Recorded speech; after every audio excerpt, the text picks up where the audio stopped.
خبر شامل کرتے ہیں سعودی عرب کے شہر ریاض سے رپورٹ حاجی Muhammad Nasir Qadri, advertising director PNP news HD۔ سعودی عرب کے دارالحکومت اور ریاض میں پختون کمیونٹی کے زیر اہتمام خیبر پختونخوا کے سابق وزیر بلدیات و صحت عنایت اللہ خان کے اعزاز میں پروقار تقریب منعقد کی گئی، جس میں اوورسیز پاکستانی کمیونٹی افراد نے بھرپور شرکت کی۔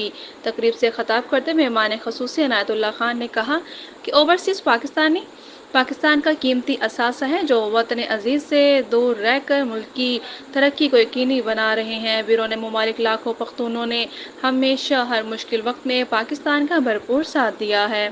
حکومت پاکستان کو سمندر پار پاکستانیوں کے مسائل کو ترجیحی بنیادوں پر حل کرنے کے لیے توجہ دینے کی اہم ضرورت ہے۔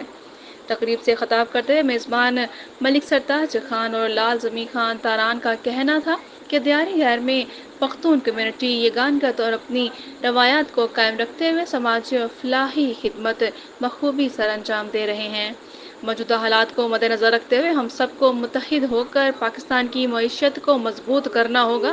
تقریب سے سابق MNA طارق اللہ، سابق MPA حاجی محمد انور خان، عزیز اللہ، تاج الدین حیات خان، امیر زادہ، جلاد خان، گل چمن شرین زادہ اور دیگر نے بھی خطاب کرتے ہوئے پاکستان کی ترقی اور عوام کی خدمت کرنے کا عزم کیا۔